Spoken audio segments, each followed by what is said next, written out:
रक्षा राज्य मंत्री संजय सेठ ने विकास को गति और नया आयाम देने का जताया संकल्प। कहा, झारखंड और रांची का विकास प्रधानमंत्री की प्राथमिकता। रांची में भाजपा की हुई मैराथन बैठक। विधानसभा चुनाव से प्रभारी और असम के मुख्यमंत्री हिमंता बिस्वा शर्मा भी हुए शामिल। भाजपा के राष्ट्रीय महासचिव डी राजा भी रांची के दौरे पर। नए आपराधिक कानूनों के संबंध में बोकारो पुलिस अधीक्षक कार्यालय में कार्यशाला। पुलिस कर्मियों को दी गई जानकारी। रांची में डालसा के निर्देशन में चर्चा आयोजित की। और राज्य में राष्ट्रीय लोक अदालत के माध्यम से कई वादों का हुआ निपटारा। त्वरित, सरल और सुलभ न्याय मिलने से सबों में खुशी। परिसंपत्तियों का भी हुआ वितरण।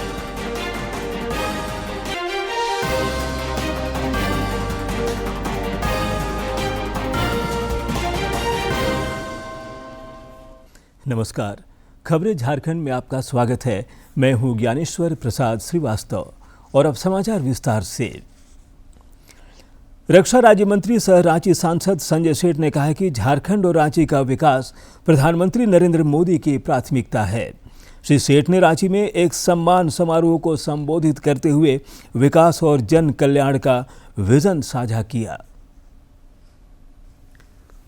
रक्षा राज्य मंत्री संजय सेठ ने विकास को गति और नया आयाम देने का संकल्प जताया है।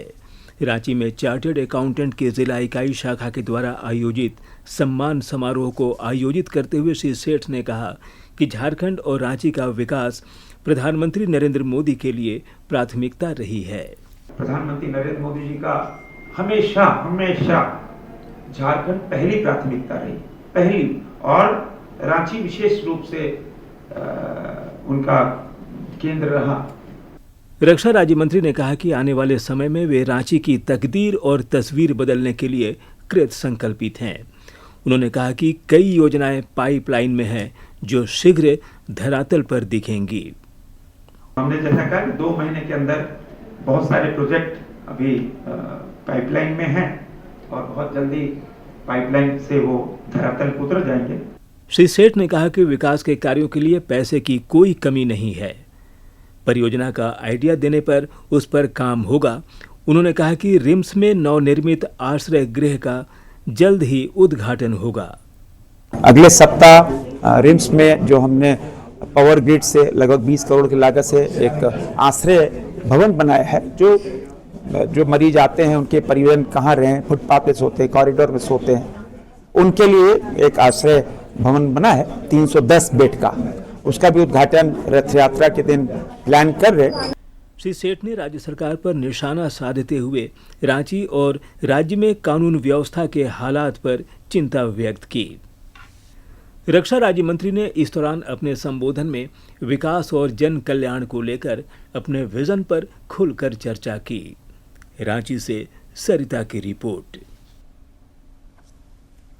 मुख्यमंत्री चंपाई सोरेन से आज रांची में पोटका विधायक संजीव सरदार ने मुलाकात की। इस अवसर पर उन्होंने मुख्यमंत्री को पोटका विधानसभा क्षेत्र की जन समस्याओं से अवगत कराते हुए उनके निराकरण का आग्रह किया। मुख्यमंत्री से उन्होंने पूर्वी सिंहभूम जिले में सर्वेक्षण के आधार पर जनजातीय एवं क्षेत्रीय भाषा के संवर्धन हेतु चिन्हित विद्यालयों में जनजातीय एवं क्षेत्रीय भाषा के माचेत मास्टर चयन प्रक्रिया में आ रही विसंगतियों को दूर करने का भी अनुरोध किया। मौके पर मुख्यमंत्री ने उन्हें सभी समस्याओं के समाधान का भरोसा दिलाया। इधर मुख्यमंत्री से Tata Motors commercial vehicle business unit के एग्जीक्यूटिव डायरेक्टर गिरीश वाघ के नेतृत्व में एक प्रतिनिधि मंडल ने शिष्टाचार मुलाकात की। आगामी विधानसभा चुनाव के सिलसिले में सभी पार्टियों की सक्रियता बढ़ गई है। भाजपा प्रदेश कार्यालय में भी आज मैराथन बैठक चली। इस दौरान विधानसभा चुनाव सह प्रभारी और असम के मुख्यमंत्री हिमंता बिस्वा शर्मा भी मौजूद रहे। उन्होंने विधानसभा चुनाव के मद्देनजर गठित विभिन्न समितियों और मोर्चा के पदाधिकारियों को भी संबोधित किया तथा जरूरी टिप्स दिए। भाजपा प्रदेश कार्यालय में आयोजित बैठक में रक्षा राज्य मंत्री संजय सेठ, प्रदेश अध्यक्ष बाबूलाल मरांडी, नेता प्रतिपक्ष अमर कुमार बावरी, क्षेत्रीय संगठन महामंत्री कर्मवीर सिंह, पूर्व केंद्रीय मंत्री अर्जुन मुंडा समेत अन्य पदाधिकारी मौजूद थे। झारखंड भाजपा चुनाव सह प्रभारी और असम के मुख्यमंत्री हिमंता बिस्वा शर्मा ने आज रांची में पार्टी के जनजातीय नेताओं से उनके आवास पर जाकर मुलाकात भी की। इस सिलसिले में उन्होंने पार्टी नेता सीता सोरेन से भी मुलाकात और संवाद की। बाद में उन्होंने समीर उरांव समेत कुछ अन्य नेताओं से भी भेंट की। इससे पहले रांची पहुंचने पर पत्रकारों से बातचीत करते हुए उन्होंने कहा कि झारखंड में सरकार नाम की कोई चीज़ नहीं है और यहां कोई सुरक्षित नहीं है। महिलाओं की अस्मिता भी तार तार हो रही है। आते हैं कौन जेल से जाते हैं, उनका अकाउंट हम कैसे रख सकता हूं, आप बताइए। ये हमारा काम है क्या? इसके लिए तो कोड है। देखिए, झारखंड में जब एक मंत्री का घर में 35 कर बरामद होता है, उसका बाद भी कोई करप्शन का आपको सबूत देना पड़ेगा। झारखंड में करप्शन है कि नहीं, आम लोगों को पूछ लीजिए ना। भाकपा के राष्ट्रीय महासचिव कॉमरेड डी राजा आज 2 दिवसीय झारखंड दौरे पर रांची पहुंचे। राज्य परिषद के केंद्रीय कार्यालय में उनका स्वागत हुआ। इस दौरान पत्रकारों से बातचीत करते हुए डी राजा ने कहा कि इस बार लोकसभा चुनाव में जनता ने महंगाई, बेरोजगारी और संविधान की रक्षा के सवाल पर वोट दिया है। पूर्व मुख्यमंत्री हेमंत सोरेन की जमानत पर उन्होंने कहा कि इससे न्यायपालिका के प्रति झारखंड के लोगों का विश्वास बढ़ा है। उन्होंने कहा कि भविष्य में विधानसभा चुनाव के लिए जो रणनीति बनेगी उसमें सीपीआई की भूमिका तय की जाएगी। इस मौके पर कई लोगों ने भाकपा की सदस्यता ग्रहण की। People of Jharkhand should support the secular democratic parties which have come together under the banner of India Bloc. That is our approach, and concrete issues will be taken up in the course of time when we reach the elections closer. पूर्व मुख्यमंत्री हेमंत सोरेन के jail से बाहर आने पर आज झामुमो के कार्यकर्ताओं ने रांची में जुलूस निकालकर खुशी का इजहार किया। जेल का ताला टूट गया, हेमंत सोरेन छूट गया। जेल का ताला टूट गया, हेमंत सोरेन छूट गया। जेल का ताला टूट गया, हेमंत सोरेन छूट गया। जेल का ताला टूट गया, हेमंत सोरेन का ताला टूट गया। हेमंत सोरेन छूट गया, जेल का ताला टूट गया। हेमंत सोरेन छूट गया, जेल का ताला टूट गया। देश में 1 जुलाई से नए कानून लागू होने जा रहे हैं। कानून के संबंध में जन जागरूकता बढ़ाने के लिए अनेक पहल हो रहे हैं। इस सिलसिले में आज बोकारो पुलिस अधीक्षक कार्यालय में एक कार्यशाला का आयोजन किया गया। इस दौरान पुलिस कर्मियों को नए कानून की जानकारी दी गई ताकि वे बेहतर तरीके से इन पर अमल कर सकें। पुलिस अधीक्षक पूज्य प्रकाश ने बताया कि नया कानून को ज्यादा व्यवहारिक बनाया गया है। नए कानून से आने से ये प्रयास होगा कि जो कन्विक्शन रेट है वो बढ़ेगा। जनता का बहुत सारे जो प्रॉब्लम्स हैं, जो छोटे छोटे मामलों में भी प्राथमिकी अंकित करते थे, क्योंकि अब हम लोगों ने प्रीलिमिनरी इंक्वायरी का भी हम लोगों का प्रोविजंस आया है। तो जैसे ही हमारा जो काम का जो है प्राथमिकी अंकित करने की संख्या कम होगी तो हमारा अनुसंधान की गुणवत्ता भी बढ़ेगी। इधर झारखंड न्यायिक अकादमी के दिशा निर्देश और न्यायायुक्त सह डालसा अध्यक्ष दिवाकर पांडे की अध्यक्षता में नए आपराधिक कानूनों पर रांची में चर्चा आयोजित हुई। स्थानीय कांके रोड के जज कॉलोनी स्थित मल्टीपर्पज हॉल में आयोजित चर्चा के दौरान न्यायिक पदाधिकारियों ने नए कानूनों पर विस्तार से प्रकाश डाला। गढ़वा में आज मासिक लोक अदालत के माध्यम से भूमि एवं राजस्व से संबंधित सुलहनीय मामलों का निपटारा किया गया।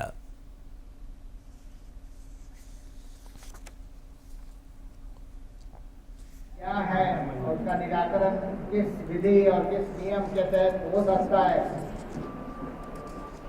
आपको जानकारी होनी चाहिए। सरकार की एक बहुत ही अच्छी पहल है, क्योंकि हमारा भी यही मानना है कि अवेयरनेस अगर है, जागरूकता अगर है, तो आपका कोई कुछ नहीं बिगाड़ सकता है।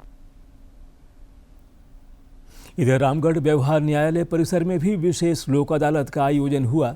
इस दौरान भूमि और राजस्व से संबंधित मामलों का निपटारा हुआ तथा 21 लाख रुपए राजस्व की प्राप्ति हुई। डालसा के सचिव अनिल कुमार ने बताया कि लोगों को त्वरित और सुलभ तरीके से न्याय उपलब्ध कराने के लिए लोक अदालत का आयोजन हुआ।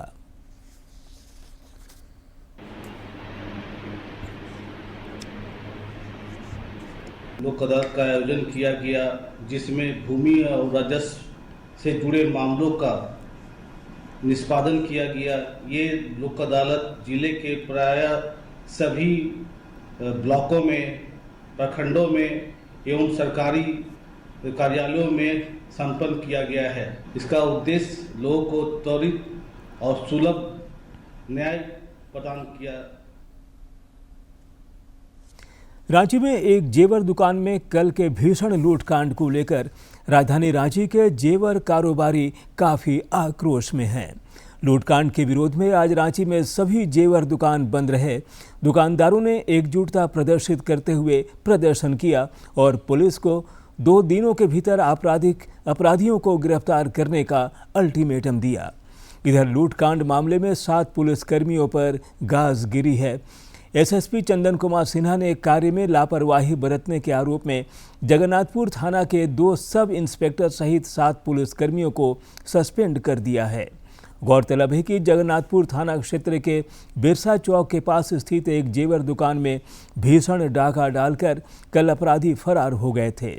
इस दौरान अपराधियों ने जेवर दुकान के मालिक को भी गोली मार दी थी। इस बीच रक्षा राज्य मंत्री संजय सेठ ने आज रांची में पीड़ित दुकानदार से मुलाकात की और घटना की पूरी जानकारी ली। उन्होंने इस दौरान राज्य की विधि व्यवस्था पर भी सवाल उठाया। श्री सेठ ने अपराधियों को यथाशीघ्र गिरफ्तारी की मांग की। राष्ट्रकवि रामधारी सिंह दिनकर की 50वीं पुण्य स्मृति वर्ष के अवसर पर आज रांची में रश्मि रथी पर्व का आयोजन किया गया।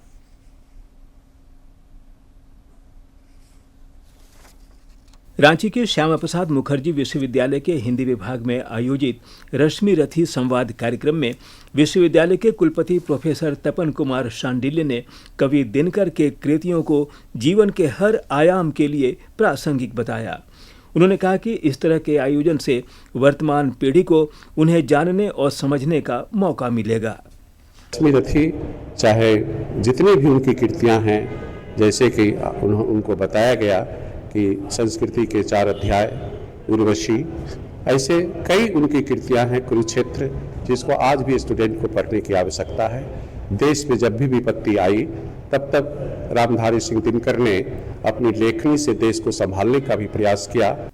विश्वविद्यालय के हिंदी विभाग के अध्यक्ष डॉक्टर जिंदर सिंह मुंडा ने कहा कि ऐसे कार्यक्रमों की आज बेहद आवश्यकता है। इससे आज के युवाओं में उनकी रचनाओं के प्रति रुचि बढ़ेगी। इसमें हर कोई जुड़ रहे हैं, चाहे वो कलाकार के माध्यम से हो, चाहे चित्रकारी के माध्यम से हो, या आपकी जैसे मीडिया के माध्यम से हो। लगातार ये हम लोग एक जो है अभियान चलाए हैं। रश्मि रथी संवाद कार्यक्रम में रांची विश्वविद्यालय के हिंदी विभाग के पूर्व अध्यक्ष जंग बहादुर पांडे ने भी अपने विचार व्यक्त किए। उन्होंने कहा कि रश्मि रथी कवि रामधारी सिंह दिनकर की अद्भुत रचनाओं में से एक है। गुजरते वक्त के साथ साथ इसकी लोकप्रियता आज भी कायम है। कि दिनकर दिनकर बने रहें, दिनकर दिनकर बने रहें, ऐसा किया प्रकाश, ज्योतित जिससे आज तक कविता का आकाश, ज्योतित जिससे आज तक कविता का आकाश। राष्ट्रकवि रामधारी सिंह दिनकर की 50वीं पुण्य स्मृति वर्ष के अवसर पर राज्य के 5 शहरों में विशेष कार्यक्रम आयोजित किए जा रहे हैं। रांची से सरिता की रिपोर्ट। उधर पलामू के मेदिनीनगर में आज प्रोफेसर सुभाष चंद्र मिश्रा की पुस्तक कोयल की धारा का लोकार्पण हुआ। पुस्तक विमोचन कार्यक्रम की अध्यक्षता प्रोफेसर दयाशंकर श्रीवास्तव ने की। इस दौरान मुख्य अतिथि के रूप में झारखंड विधानसभा के पूर्व अध्यक्ष इंदर सिंह नामधारी, प्रोफेसर कमलाकांत मिश्रा, पूर्व मंत्री KN त्रिपाठी और मेदिनीनगर की प्रथम महापौर अरुणा शंकर समेत कई गणमान्य लोग मौजूद थे। कार्यक्रम के आयोजन में प्रभात मिश्रा सुमन और हेमंत मिश्रा गुड्डू का भी अहम योगदान रहा। सैनिक अस्पताल रामगढ़ में आज आर्मी पब्लिक स्कूल के शिक्षकों के लिए बेसिक लाइफ सपोर्ट कोर्स से संबंधित प्रशिक्षण का आयोजन हुआ। यह कोर्स आपदा विपदा में लोगों की जान बचाने में मदद करेगी। सैनिक अस्पताल प्रबंधन के द्वारा रामगढ़ के सिख रेजिमेंट सेंटर स्थित सैनिक अस्पताल में आर्मी पब्लिक स्कूल के शिक्षकों के लिए बेसिक लाइफ सपोर्ट कोर्स से संबंधित प्रशिक्षण का आयोजन हुआ। इस दौरान प्रशिक्षुओं को आपदा विपदा में लोगों की जान बचाने और सहायता करने के टिप्स दिए गए। इधर नहीं जाना, इधर उधर जाएगा then 100% we will be breaking.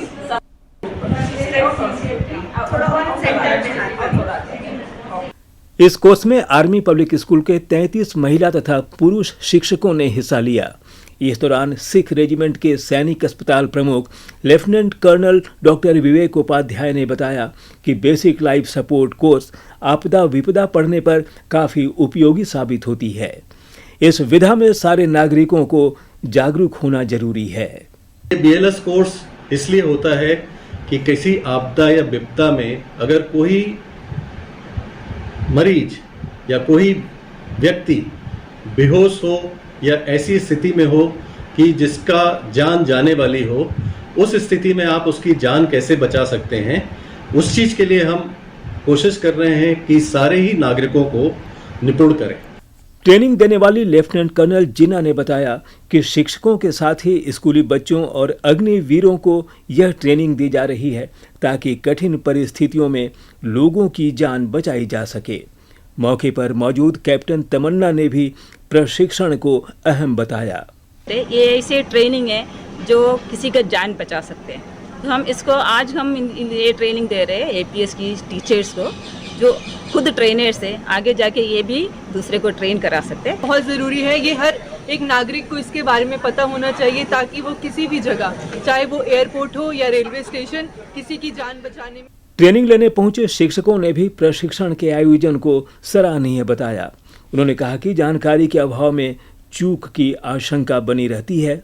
हम लोग वो CPR कैसे देंगे, कैसे करके हम लोग माउथ टू माउथ रेस्पिरेशन कैसे करेंगे, कितना हम लोगों का प्रेशर पॉइंट होना चाहिए, जो रिदम है वो कितना होना चाहिए, जैसे 100 प्रेशर पर मिनट इस रिदम से होना चाहिए, कैसे करके होना चाहिए। बेसिक लाइफ सपोर्ट कोर्स निश्चित रूप से जरूरत पड़ने पर किसी को मुश्किलों से उबार सकती है।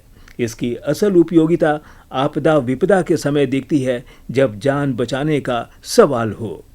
रामगढ़ से के तिवारी की रिपोर्ट। बोकारो में निपुण भारत के 3 वर्ष पूरा होने के उपलक्ष्य में झारखंड शिक्षा परियोजना द्वारा 3 दिवसीय जिला स्तरीय TLM मेला का आयोजन हुआ। रामरुद्र मुख्यमंत्री उत्कृष्ट विधानसभा चास परिसर में आयोजित TLM मेला में सभी प्रखंड शिक्षा परियोजना द्वारा स्टॉल लगाया गया। अतिथियों ने स्टॉलों का भ्रमण कर शिक्षकों का हौसला बढ़ाया। इस मौके पर जिला शिक्षा पदाधिकारी जगन्नाथ लोहरा, जिला शिक्षा अधीक्षक अतुल कुमार चौबे, जिला आपूर्ति पदाधिकारी शालिनी खलखो, कार्यपालक दंडाधिकारी सत्यबाला, कार्यपालक दंडाधिकारी कनिष्क कुमार सहित अन्य पदाधिकारी उपस्थित थे।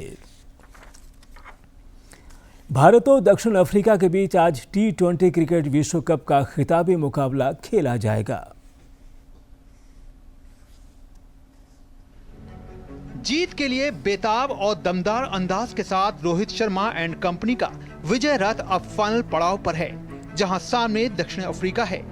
टीम इंडिया ने अब तक तकनीकी रूप से, रणनीति की समझ से और टीम यूनिट के तौर पर खुद को परफेक्ट रखा है, लेकिन अब इन तीनों बातों का निचोड़ फाइनल में ट्रॉफी उठाकर ही पूरा होगा, जिसके लिए भारतीय टीम को बारबाडोस के मैदान पर एक बार फिर गेंद और बल्ले दोनों से बरसना होगा। बारबाडोस के पिच की बात करें तो यहाँ की पिच शुरुआत में पेसर्स और बीच में स्पिनर्स के मुफीद रहेगी। ऐसे में भारतीय गेंदबाजी को जहां जसप्रीत बुमराह की पेस से तो वहीं कुलदीप और अक्षर पटेल की फिरकी से एक बार फिर से दमदार आस रहेगी। बल्लेबाजी की बात की जाए तो हिटमैन सुपर हिट फॉर्म में आ चुके हैं। ऐसे में एक और शानदार पारी टीम को खिताब दिला सकती है। उम्मीद कोहली के विराट फॉर्म में लौटने की रहेगी। वहीं मध्य क्रम में सूर्या, पंत और हार्दिक की तिकड़ी का कमाल टीम इंडिया के लिए धमाल मचाता रहेगा। उधर दक्षिण अफ्रीका की बात करें तो टीम ने ग्रुप चरण में अपने सभी मैच जीते थे। इसके बाद सुपर 8 में भी टीम ने अपने तीनों मुकाबलों में जीत दर्ज की। सेमीफाइनल में टीम ने अफगानिस्तान को हराया। टीम जीत की इसी लय को अब बरकरार रखना चाहेगी। प्लेइंग 11 में दक्षिण अफ्रीका कोई बदलाव करे ऐसा दिखता नहीं। क्विंटन डिकॉक बल्ले से रन निकालने में कामयाब रहे हैं। वहीं गेंदबाजी में कगिसो रबाडा और तबरेज शम्सी जैसे नाम हैं, जिनसे इस टीम को खासी उम्मीद रहेगी। T20 विश्व कप में दोनों टीमों के बीच अब तक 6 मुकाबले हुए हैं, जिसमें से 4 बार भारत ने बाजी मारी है, जबकि दक्षिण अफ्रीका के हाथ 2 बार बाजी लगी है। जाहिर तौर पर एक टीम ऐसी है जो पहली बार विश्व चैंपियन बनने का सपना देख रही है, तो दूसरी तरफ एक ऐसी टीम है जो दोबारा क्रिकेट के इस छोटे फॉर्मेट की बादशाहत को पाना चाहती है। मंच सज चुका है और खिताबी भिड़ंत में अब आमने सामने हैं इंडिया और साउथ अफ्रीका।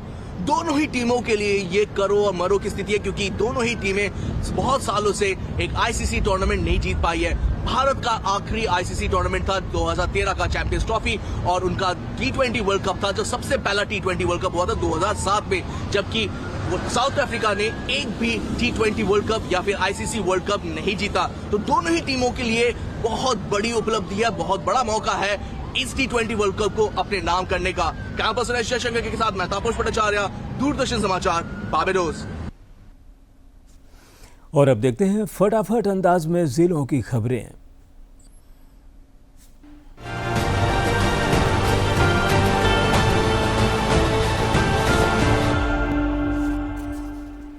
साहिबगंज में मतदाता सूची पुनरीक्षण का काम प्रगति पर है। इस सिलसिले में नए मतदाताओं के नाम वोटर लिस्ट में जोड़े जा रहे हैं। साथ ही घर घर मतदाताओं का सत्यापन किया जा रहा है। हजारीबाग शहरी क्षेत्र में सघन वाहन जांच अभियान चलाया गया। इस दौरान बिना वैध कागजात के चल रहे सैकड़ों टोटो और ऑटो रिक्शा को जब्त किया गया। साथ ही बिना हेलमेट दुपहिया वाहन चालकों से जुर्माना वसूला गया। पुलिस ने कहा कि शहरी क्षेत्र में यातायात व्यवस्था के सुधार के लिए ये अभियान आगे भी जारी रहेगा। पूर्वी सिंहभूम के वरीय पुलिस अधीक्षक ने मासिक अपराध समीक्षा गोष्ठी का आयोजन कर लंबित मामलों के शीघ्र निष्पादन की हिदायत दी। उन्होंने पासपोर्ट सत्यापन, सघन गश्ती और बैंक तथा एटीएम की सुरक्षा में विशेष सतर्कता बरतने का निर्देश दिया। पूर्वी सिंहभूम उपायुक्त ने अपने कार्यालय कक्ष में आम लोगों से मुलाकात कर उनकी समस्याओं को सुना तथा प्राप्त आवेदनों पर समयबद्ध कार्रवाई हेतु संबंधित पदाधिकारियों को निर्देशित किया। पलामू के 6 मुहान पर पुलिस द्वारा सघन वाहन जांच अभियान चलाया गया। इस दौरान यातायात नियमों का उल्लंघन करने वालों के खिलाफ सख्ती दिखाते हुए वाहन जब्ती की कार्रवाई की। साहिबगंज में हूल दिवस की तैयारियों को लेकर समाहरणालय सभागार में बैठक आयोजित हुई। इस दौरान उपायुक्त ने पदाधिकारियों को सभी आवश्यक व्यवस्थाओं को समय पर सुनिश्चित करने का निर्देश दिया। पाकुड़ उपायुक्त ने जनता दरबार का आयोजन कर जिले के दूर दराज से मिलने आए आम लोगों से मुलाकात की और उनकी समस्याओं को जाना। उपायुक्त ने समस्याओं के त्वरित निष्पादन के लिए संबंधित पदाधिकारियों को निर्देशित किया। हजारीबाग के सभी प्रखंडों में अवैध बालू के उठाव और परिवहन के खिलाफ अभियान तेज कर दिया गया है। इस सिलसिले में पुलिस ने बालू माफियाओं पर नकेल कसते हुए अवैध बालू का परिवहन करते कई ट्रैक्टरों को जब्त किया।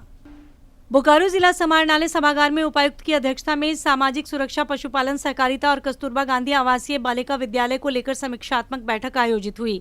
इस दौरान उपायुक्त ने कार्यों की बेहतरी के लिए संबंधित अधिकारियों को जरूरी निर्देश दिए। लातेहार की उपायुक्त ने पशुपालन एवं गव्य विकास विभाग द्वारा संचालित योजनाओं की समीक्षा की। इस दौरान उपायुक्त ने कार्यों को लक्ष्य के अनुरूप पूरा करते हुए योजनाओं को 100% ग्रामीणों तक पहुंचाने का निर्देश दिया। लातेहार की उपायुक्त ने साप्ताहिक जनता दरबार में आम लोगों की शिकायतों को सुना और उनकी समस्याओं से अवगत हुई। उन्होंने शिकायतों के समाधान के लिए अधिकारियों को निर्देशित किया। साहिबगंज के मंडरो प्रखंड के अंतर्गत पीवीटीजी गांव तेलियागढ़ी में मोबाइल मेडिकल यूनिट का उपयोग कर चिकित्सा शिविर आयोजित की गई। इस दौरान स्थानीय लोगों के स्वास्थ्य जांच कर उन्हें परामर्श दिए गए। पलामू के स्थानीय न्यू टाउन हॉल में आज भारत और दक्षिण अफ्रीका के बीच खेले जाने वाले T20 क्रिकेट विश्व कप खिताबी मैच का बड़े स्क्रीन पर प्रसारण किया जाएगा। जिले के उपायुक्त ने इस बात की जानकारी साझा करते हुए बताया कि 100 रुपए की दर से पहले आओ पहले पाओ के आधार पर पास दिए जाएंगे।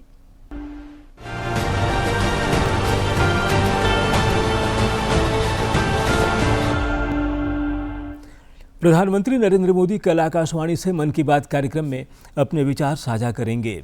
मन की बात कार्यक्रम का सीधा प्रसारण दूरदर्शन और आकाशवाणी के सभी चैनल पर किया जाएगा।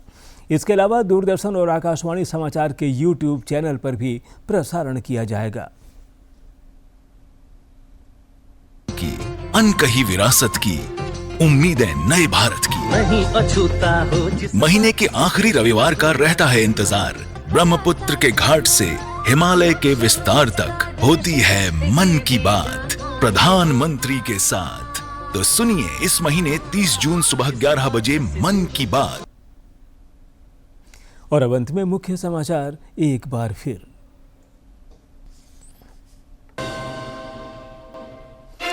रक्षा राज्य मंत्री संजय सेठ ने विकास को गति और नया आयाम देने का जताया संकल्प। कहा, झारखंड और रांची का विकास प्रधानमंत्री की प्राथमिकता। रांची में भाजपा की हुई मैराथन बैठक। विधानसभा चुनाव से प्रभारी और असम के मुख्यमंत्री हिमंता बिस्वा शर्मा भी हुए शामिल। भाजपा के राष्ट्रीय महासचिव डी राजा भी रांची के दौरे पर।